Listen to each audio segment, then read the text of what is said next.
Start. అందరికీ నమస్కారం. నేను డాక్టర్ చంద్రమౌళి, కార్డియాలజిస్ట్ అండి, ఎలక్ట్రోఫిజియాలజిస్ట్, యశోద హాస్పిటల్ సికింద్రా బ్రాంచ్లో చేస్తూ ఉంటాను. మొదటగా మీ అందరూ మమ్మల్ని క్షమించాలి. ఇంత రాత్రిపూట మీ బిజీ షెడ్యూల్లో మిమ్మల్ని ఈ టైంకి రమ్మని చెప్పాం, కానీ తప్పలేదు. మాకు కొంచెం బిజీ వర్క్ వల్ల ఇక్కడికి రావడం లేట్ అవ్వడం వల్ల కొంచెం ఈ టైం ఆడ్ టైమింగ్స్లో పెట్టాల్సి వచ్చింది. ఏమనుకోకండి. సో ఈ పూట ఈ ప్రెస్ మీట్కి ముఖ్య ఉద్దేశం ఏంటంటే అసలు యశోద హాస్పిటల్ అనేది అందరికీ సుపరిచితమే. అందరికీ ఇక్కడ వరంగల్లో కానీ మన తెలంగాణ రాష్ట్రంలో ఉన్న ప్రతి జిల్లాలోనూ అందరికీ యశోద గురించి బాగా తెలుసు. ఇంకా కొత్తగా ఏంటి అంటే ఇప్పుడు కొత్తగా హాస్పిటల్లో ప్రతిదీ ఎక్స్పాండ్ చేస్తున్నారు. బాగా కొత్త ఎక్విప్మెంట్స్ అన్నీ తీసుకొస్తున్నారు. అవన్నీ కూడా జనాల్లోకి వెళ్ళాలి, జనాలకు రీచ్ అవ్వాలి, వాటి గురించి తెలియాలి అనే ఉద్దేశంతో ఈ ప్రెస్ మీట్ పెట్టడం జరిగిందండి.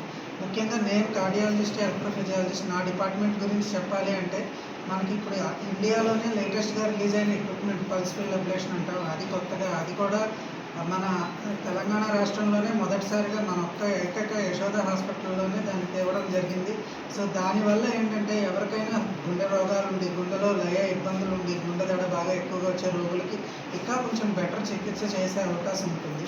సో అది మేజర్గా నా డిపార్ట్మెంట్ వరకు చెప్పాలంటే. అట్లానే కార్డియాలజీ పరంగా నాతో పాటు ఇంకొక 6 కార్డియాలజిస్టులు ఉంటారండి. వాళ్ళందరూ సీనియర్స్. వాళ్ళందరూ కూడా మీ అందరికీ తెలిసిన వాళ్ళే, నేను స్పెషల్గా పరిచయం చేయాల్సిన అవసరం ఉండదు. దాంతోపాటుగా కొత్తగా మనకి ఇమేజింగ్ అంటే ఇంకా బెటర్గా స్టంట్ వేసే అవకాశం, plus robotics, minimally invasive surgeries, వీటన్నిటిలోనూ కూడా కొత్త ఎక్విప్మెంట్ అన్నీ వచ్చాయి. దానివల్ల ఇక్కడ వరంగల్లో ఏవైతే జరగలేదో, ఈ వరంగల్లో చేయలేని చికిత్స ఏమైనా ఉంటే కనుక అట్లాంటివి మనం అక్కడ యశోదాలో మనం కొంచెం బెటర్గా చేయగలుగుతామండి. ఇవన్నీ కూడా మనం పేషెంట్స్కి తెలియజేసే ముఖ్య ఉద్దేశమే ఇది. అట్లానే ప్రతి డిపార్ట్మెంట్, అది ఒక్క కార్డియాలజీనే కాకుండా మిగతా అన్ని డిపార్ట్మెంట్స్ కూడా ఇట్లానే లేటెస్ట్ టెక్నాలజీ, లేటెస్ట్ ఎక్విప్మెంట్ అంతా వచ్చింది. సో మీ ద్వారా మేము జనాలకి అదే చేయదలుచుకున్నామండి.